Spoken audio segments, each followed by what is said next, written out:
BJP के चुनाव जीतने के बाद उनका मुख्यमंत्री कौन हो? कांग्रेस का सूपड़ा साफ हो चुका है। अरविंद केजरीवाल के बहुत सारे ऐसे वीडियो आप देखेंगे। मैं नरेंद्र मोदी जी को कहना चाहता हूं, मोदी जी इस जन्म में तो आप हमको नहीं हरा सकते दिल्ली के अंदर आम आदमी पार्टी को।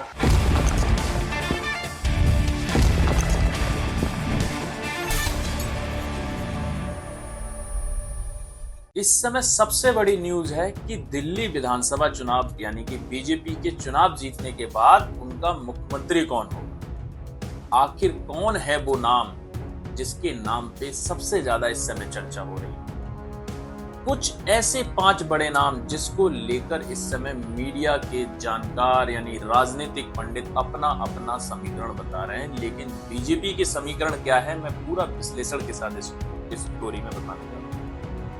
नमस्कार, मैं दीपक शर्मा आज दी डेमोक्रेसी में दिल्ली राजनीति से जुड़ा मुद्दा बताने जा रहा हूं। जैसा कि सबको पता है, 8 फरवरी को वोट खुलने के बाद दिल्ली में प्रचंड बहुमत के साथ बीजेपी ने अपनी सरकार बना ली है, यानी कि बीजेपी के पास 48 विधायक है, 70 विधानसभा यानी कि 70 सीटों पे से। तो जाहिर सी बात है 22 सीटें सिर्फ अरविंद केजरीवाल के पाले में गई थी। और जिस चीज का मैंने पहली स्टोरी में भी जिक्र किया था कि कांग्रेस का इस बार लुटिया डूब जाए, यानी कि कांग्रेस का सूपड़ा साफ हो चुका है। कांग्रेस सिर्फ 0 दिल्ली के अंदर। आप सोचिए ऐसा क्या है कि अरविंद केजरीवाल यानी कि जो अपने मार तमाम रेवड़ी टाइप से एक अपने लोभ लुभावन वादे देते थे, जिस तरीके से उन्होंने अपना प्रचार किया था। अरविंद केजरीवाल के बहुत सारे ऐसे वीडियो आप देखेंगे। एक वीडियो छोटा सा देखिए, वीडियो क्लिप में वो कह रहे हैं कि नरेंद्र मोदी इस जन्म में दिल्ली में उनको नहीं हरा पाए। इस वीडियो में साफ देखा जाएगा, इस वीडियो देखिए। मैं नरेंद्र मोदी जी को कहना चाहता हूं, मोदी जी इस जन्म में तो आप हमको नहीं हरा सकते दिल्ली के अंदर आम आदमी पार्टी को। आपको दूसरा जन्म लेना पड़ेगा, इस जन्म में तो नहीं हरा सकते आप आम आदमी। अब मैं इस वीडियो के बाद बताता हूं कि अरविंद केजरीवाल इतने ओवर कॉन्फिडेंस में थे, यानी कि उनको यही नहीं पता कि बीजेपी इस समय कितने राज्यों में और ऊपर से केंद्र में शासित है। तमाम गलतफहमियों का शिकार, यानी कि इस बार कहीं ना कहीं देखा जाए कांग्रेस और आम आदमी पार्टी का गठबंधन था, यानी कि जाहिर सी बात है कि जब सांसदीय का चुनाव लड़े थे तो दोनों एक साथ थे। और वो ही चुनाव यानी कि देखा जाए तो जब विधानसभा का चुनाव होता है तो आमने सामने आ जाते हैं। और राहुल गांधी ने जमकर प्रचार यानी कि जमकर हल्ला बोला था किसके खिलाफ? केजरीवाल के खिलाफ। यमुना के मुद्दे पे मैंने एक अपनी वीडियो में जिक्र भी किया था, आप इस मेरे पुराने वीडियो को भी देखिएगा, उस वीडियो में लिंक में भी देखिए। मैंने एक जिक्र भी किया है कि कहीं यमुना ही केजरीवाल की लुटिया ना डुबो दे, यानी यमुना का मुद्दा ही केजरीवाल की लुटिया डुबो दे। ये भी वीडियो में आपको मिल जाएगा, मेरी पुरानी वीडियो जैसे मैंने जिक्र। वही एक ऐसा मुद्दा हुआ कि केजरीवाल धड़ाम से गिरे मुंह के बल। उनके तमाम प्रमुख चेहरे, सिसोदिया ले लो, सौरभ भारद्वाज ले लो, और खुद ब खुद यानी कि पार्टी के संयोजक यानी पूरी पार्टी के सर्वे सर्वा यानी 1 मैन पावर शो जिसको बोलते हैं, अरविंद केजरीवाल भी मुंह केवल धड़ाम। उनको हराने वाला कौन है? यानी कि दिल्ली के फॉर्मर सीएम साहेब सिंह वर्मा के बेटे यानी कि प्रवेश वर्मा, जो कि फॉर्मर एमपी भी रहे थे। अब कितने वोटों से हारे? त्रिकोणीय मुकाबले में, यानी कि त्रिकोणीय मुकाबला था ही, यानी कांग्रेस पिक्चर में थी नहीं कभी से। संदीप दीक्षित शीला दीक्षित के बेटे हैं, 3 यानी कि संदीप दीक्षित, प्रवेश वर्मा और अरविंद केजरीवाल नई दिल्ली विधानसभा सीट से लड़े। और उस सीट के दौरान पे उन्होंने जितने वोट संदीप दीक्षित को मिले हैं उतने ही कहीं आसपास वोट से अरविंद केजरीवाल हारे। यानी कि सीधे सीधे सामने दिखने में आ रहा है कि कांग्रेस ने ही अरविंद केजरीवाल यानी कि आम आदमी पार्टी को हरा दिया। यानी आम आदमी पार्टी को हराने का काम सिर्फ और सिर्फ कांग्रेस ने किया। और इस बार कांग्रेस अपने दुख यानी कि अपने दुख से दुखी नहीं है, दूसरे के दुख से सुखी है। यानी कि आम आदमी पार्टी को हारता हुआ देख कांग्रेस में इस समय जश्न का माहौल, क्योंकि कांग्रेस यानी आम आदमी पार्टी हार गई, उनको इससे तसल्ली है, बोले हम जीते ना जीते तुम्हें नहीं जीतना चाहिए। यानी जाहिर सी बात है कि अरविंद केजरीवाल के हारने से सबसे ज्यादा खुशी जो है वो इस समय कांग्रेस के में, कांग्रेस की नेतृत्व। अब बात सिर्फ जो मुख्यमंत्री यानी कि दिल्ली की सीएम जो थी अतिशी, वो अपना चुनाव जीत पाई हैं, उनके पीछे यानी जो रमेश बिगड़ी जो तमाम उल्टे सीधे अनाप शनाप बयानों को जाने जाते हैं, और वो कहीं ना कहीं उनको मुंह की खानी पड़ी और वो अपनी सीट गवा बैठे। अलका लांबा भी हार चुकी हैं, जो मेन हॉट सीट थी, जैसे जंगपुरा की देखी जाए मनीष सिसोदिया हार गए, और जो अपने आप को बहुत बड़े इन्फ्लुएंसर बनते हैं, मार तमाम उनके सोशल मीडिया पे वीडियो वायरल होते रहते हैं, IAS कोचिंग चलाते हैं, अब ओझा, जाहिर सी बात है वो भी हार चुके। अब बात करते हैं सीट समीकरण की, सब हो गए, बीजेपी चुनाव जीत चुकी है प्रचंड बहुमत के साथ। इस समय मुख्यमंत्री चेहरा की सबसे ज्यादा मेन के मुख्यमंत्री दिल्ली बीजेपी का यानी कि दिल्ली की कुर्सी पर कौन बैठे, तो सबसे ज्यादा इस समय नाम की चर्चा है।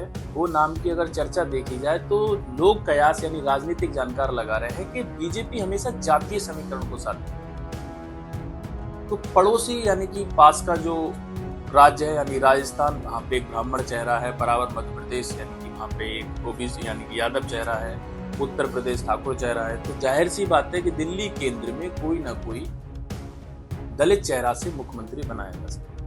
अब दलित में इनके पास यानी कि दुष्यंत गौतम कोरोलबाग से चुनाव हार चुके हैं। अब इनके पास ऐसा कौन सा पॉपुलर चेहरा है जिसके हाथ में कमान दे दी जाए? प्रवेश वर्मा जाट समुदाय से आते हैं, क्या जाट मुख्यमंत्री बनेगा? यानी कि साहेब सिंह वर्मा पहले भी दिल्ली के मुख्यमंत्री रह चुके, क्या बेटे के हाथ में कमान सौंप दी जाएगी? तो तमाम लोग अलग अलग तरीके की, नहीं ऐसा नहीं हो सकता। इस पे कहीं ना कहीं बीजेपी विचार करेगी। लोगों का मानना है, मेरा भी मानना है कि प्रवेश वर्मा कहीं ना कहीं जो लगातार नाम चल रहा है उनका, वो नाम हट जाएगा। बात आ जाते हैं दूसरे, अगर जिक्र करते हैं कि ब्राह्मण चेहरों में, ब्राह्मण चेहरा ऑलरेडी राजस्थान के अंदर भजन लाल शर्मा का है, तो अगर पड़ोसी स्टेट होने के नाते दोनों स्टेटों में लगातार ब्राह्मण चेहरा नहीं दे सकते, तो जैसे नाम लोग चला रहे हैं सतीश उपाध्याय हो सकते हैं, सतीश उपाध्याय हैं, पवन शर्मा भी काफी बड़ा नाम है, सह प्रभारी भी रहे हैं असम के चुनाव के समय पे ऐसे ही सतीश उपाध्याय दिल्ली बीजेपी के पूर्व प्रदेश अध्यक्ष रहे हैं, उनका भी नाम लगातार चल रहा है। और दिल्ली से जो सांसद हैं यानी कि मनोज तिवारी सांसद हैं काफी, और भोजपुरी यानी कि आने वाले समय बिहार में चुनाव भी आ रहा है, तो अगर भोजपुरी समुदाय यानी कि बिहार समुदाय अगर देखा जाए तो एक बहुत बड़ा वोट बैंक जो उससे बड़ा इफेक्ट करेगा, यानी कि मुख्यमंत्री बनने के बाद तो हो सकता है कि दिल्ली में मनोज तिवारी के नाम पे मोहर बीजेपी लगाए। लेकिन फिर वही ब्राह्मण यानी कि अगर देखा जाए तो मतलब जातीय समीकरण पे आ जाएगा, तो मनोज तिवारी भी कहीं ना कहीं पीछे हट सकते हैं। अनिल सूद के बारे में लोग जिक्र कर रहे हैं, तो अनिल सूद यानी कि लगातार बड़ा चेहरा भी हैं, लगातार उन्होंने काम भी किया है, काफी अंतरों से भी हराया है, तो अनिल सूद का भी नाम चल रहा है। रेखा गुप्ता, विजेंद्र गुप्ता, इन लोगों के भी नाम चल रहे हैं। लेकिन कहीं ना कहीं ये भी सुनने में आ रहा है कि जो लोग चुनाव नहीं लड़े हैं यानी बाहरी व्यक्ति को भी दिल्ली की कुर्सी पे बिठाया जा सकता है। अब बाहरी व्यक्ति में और ऊपर से महिला के नाम पे भी चर्चा है। अब महिला में देखा जाए तो सौरभ भारद्वाज को हराने वाली यानी शिखा राय कहीं ना कहीं जो ग्रेटर कैलाश की सीट है उनको हराने के बाद जो इस समय आई है विधायक बनी है, उनके नाम पे लगातार बड़ी चर्चा हो रही है। तो हो सकता है कि ये पूर्वांचल की साइड से महिला अगर मुख्यमंत्री बना जाए तो शिखा राय के नाम पे भी सहमति बन सकती है। लेकिन कहीं ना कहीं जो एक सबसे बड़ा नाम निकल कर आ रहा है, एक छुपा हुआ नाम निकल कर आ रहा है, क्या स्मृति ईरानी पे दाव लगाया जा सकता है? क्या स्मृति ईरानी को दिल्ली की कुर्सी पे बिठाया जा सकता है? लेकिन सब बीजेपी की रणनीति, बीजेपी की राजनीति यानी कि पूरा पॉलिटिकल एक एनालिसिस होता है जो पार्टी के केंद्रीय नेतृत्व जो सबकी सलाह ली जाती है, यानी आरएसएस का भी पॉइंट ऑफ व्यू रहता है, और दिल्ली के वरिष्ठ जो सीनियर पॉलिटिशियन हैं और कहीं ना कहीं अमित शाह और नड्डा और यानी कि मोदी जिन लोगों को चाहेंगे वो ही कुर्सी पे दिल्ली की बैठेंगे। कहीं ना कहीं अगर देखा जाए तो पंजाबी समुदाय से यानी कि वीरेंद्र सचदेवा जिन्होंने बड़ी दिल तोड़ मेहनत करी और उनके ही कार्यकाल में बीजेपी ने प्रचंड बहुमत से सरकार बनाई, तो उनको भी कहीं ना कहीं दिल्ली बीजेपी यानी कि केंद्रीय नेतृत्व उनके लिए उनकी मेहनत के अनुसार उन्हें कोई ना कोई बड़ा इनाम भी मिल सकता है। यानी कि कहीं ना कहीं वो एडजस्ट बहुत बड़े पद पर होने वाले हैं। आने वाले भविष्य में उनका भविष्य जो है बहुत ही सुंदर है। जिस तरीके से उनके कार्यकाल में यानी कि वीरेंद्र सचदेवा के कार्यकाल में दिल्ली बीजेपी यानी कि डबल इंजन की सरकार बनी। हर्ष मल्होत्रा ऑलरेडी दिल्ली से सांसद हैं, लेकिन केंद्र में है वो, तो उनके नाम पे चर्चा यानी कि पंजाबी समुदाय से देखा जाए तो हो सकती है। लेकिन सबसे ज्यादा नाम जो है महिला मुख्यमंत्री के नाम पे, जो इस समय सबसे ज्यादा चर्चा तेज है, वो कोई महिला मुख्यमंत्री बनाई जा सकती है। और दूसरा सबसे बड़ा समीकरण जो है वो कोई दलित चेहरा, जो भी कोई दलित चेहरा निकल के आएगा उसके नाम पे मोहर लगेगी दिल्ली का सीएम। फिलहाल बहुत जल्दी इसके नाम की घोषणा होने वाली है। जैसे ही नाम की घोषणा होगी, मैं पूरा वीडियो के लिए एनालिसिस, क्यों बनाया गया उस व्यक्ति के लिए, आखिर क्यों नाम इसका जोड़ा गया, पूरे एनालिसिस के साथ नेक्स्ट वीडियो में। तब तक के लिए नमस्कार।